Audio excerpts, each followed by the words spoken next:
Sports with Flavor. I'm your host, Dia. We're here to talk about our world champion Los Angeles Lakers 2020. We are back. We are back. But let's switch and talk about our Los Angeles Dodgers. All right. Once again, Sports with Flavor. I'm your host, Dia. Of course, the Lakers have won a championship. All right, but our Los Angeles Dodgers was down 2-0 to the Braves.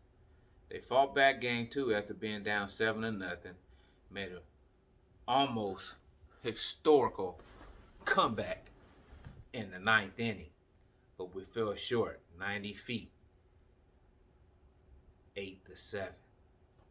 But it did show our bats came alive. Our bats had some spunk. The guys gave it all they got. And what did we do game 3? We jumped out to 11 runs in the top of the first. That gotta be a record. 11 runs in any inning in the postseason has to be a record. So the bats that came alive in the bottom of the ninth, game 2, stayed alive in game 3 for the Dodgers. We ended up winning, I think 15-3. And with Kershaw pitching tomorrow, if he's going to be healthy when he wakes up, Dodgers have a great chance of tying up the series tomorrow, 2-2. Tampa Bay and Houston, they're still playing right now. I think Houston is up 4-2. So we'll see how that game goes. Will Houston get swept or will they win a game? We'll see. But Tuesday night football, it's got to be a first. We had some Tuesday night football with 2 undefeated teams.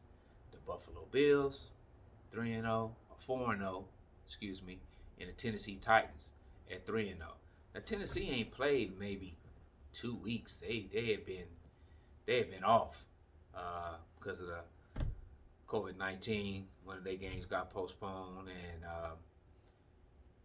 they played like they was ready. They was well ready. They ended up winning the game. It was a close game for a minute, but Josh Allen, just a couple too many turnovers, interceptions. Everybody saw the stiff arm by Henry. Whew. He stiff armed that dude, knocked him down.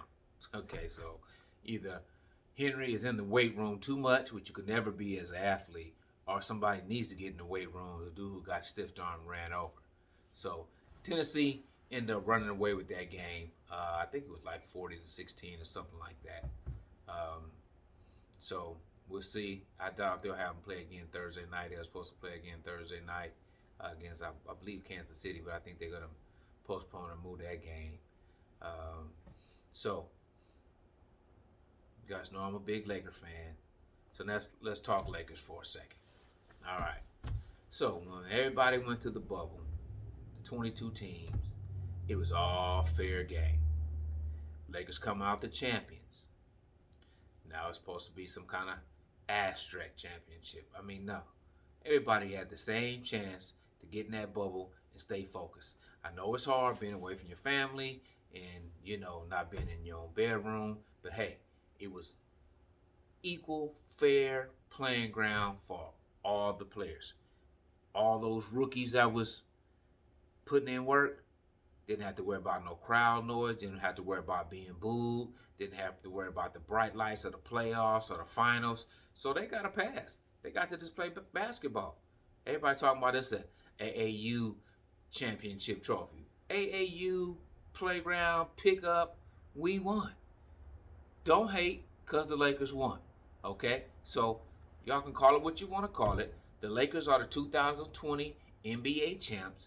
And y'all won't be satisfied until we turn around and go back-to-back next year, okay? Because that's what I plan on doing. The Los Angeles Lakers, I plan on us going back-to-back next year. I've been said it a couple of months ago. We could move around a couple of pieces.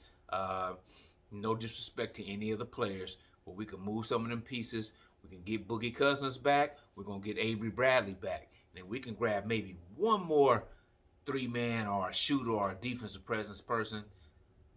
We're going to be unstoppable Because with the focus that LeBron got, now with AD getting a taste of that championship and being a little more solid and understanding how this works, when we go back to playing in arenas, we're going to be all right.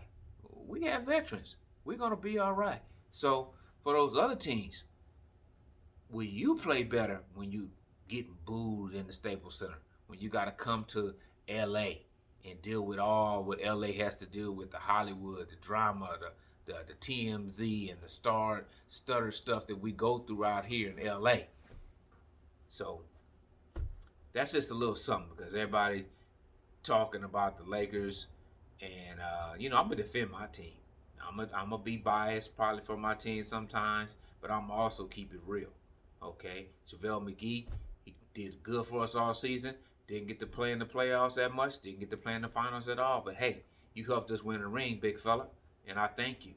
Okay, Avery Bradley, stopped players all year, didn't come to the bubble. Thank you. You still set us up with the number 1 seed. Those guys that helped during the season, it helped us in the bubble. Okay, they might not have played in the bubble or came to the bubble, but they still helped us. And let's go and let's talk about somebody who we are not even mentioning. Okay, we're going to mention Jenny Buss, the first female owner to win an NBA championship. We're going to mention Rob Pelinka and the moves he made. But I want to give some dap and some respect to our coaching staff, starting with Frank Vogel, Lionel Hollins, Jason Kidd. All those guys played a part. It wasn't just the players out there. It was the game plan. It was the schemes. It was all of that set up us to be ready to win. KCP was coming through. Kuzma had some good games. So, don't just talk about the Lakers in this championship and this asterisk. We waited too long, since 2010, to win again. So, with all due respect to all the other teams in the league, we are the champions, and we plan to go back-to-back next year. Now, I won't even talk about the other team from LA because I'm not a hater, but letting go of Doc Rivers, not getting past the second round again for the 50th time, and I think Ty Lue might be going to Houston or someplace else. That team in LA, the other team in LA is in, they got some players, but are they all going to stay? And are they all going to be on the same page for next year? You got Kawhi, who's a excellent top 10 player in the league both ways, but he's not a leader, not vocally. He does it through his play. Pat Beverly is like that chihuahua, always barking, and he might got some bite, but he can't do too much on the court. He's not doing too much. He's not stopping. He ain't no lockdown defender. You got Lemon Pepper Lou. He can score buckets off the bench, but when it comes to them wings, he's a two-man guy. 2 for 2. Anyway, I'm not here to down no teams. I'm just looking forward to next year. Golden State will be stronger. They got the number 2 pick. They're going to get a big man, and they're going to trade in the draft. They're going to get a 3-man. They still solid with Steph and Wiggins and Klay Thompson and Draymond Green and whoever they put in the middle, and they role players like Pascal and so they're going to be tight. Houston's going to be coming back playing a little better. The Clippers will be a little better. Utah, UC will be better. Denver, you definitely know them to come back is. They're going to be ready. Oklahoma City ain't no joke. And over in the East, with Doc Rivers going to Philly, that makes them a contender. Boston's going to come back hungrier. Toronto's going to come back hungrier. Who else we got over there in the East? And of course, with Kyrie Irving and KD hooking up, with DeAndre Jordan and Dinwiddie and all the players they got in Brooklyn, Brooklyn's going to be a top seed over there in the East too. So we're going to have a fight for the championship next year. So get ready. And also, the big Alabama-Georgia game. I hear that the Alabama coach got COVID-19.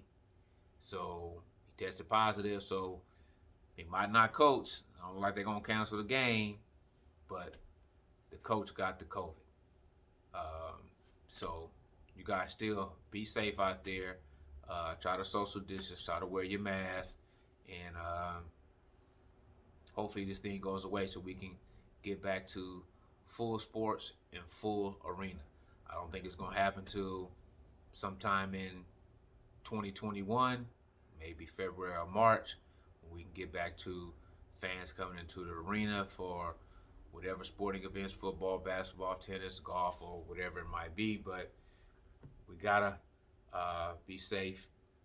And in a couple of weeks, we got one of the most important things coming up, this election, November 3rd.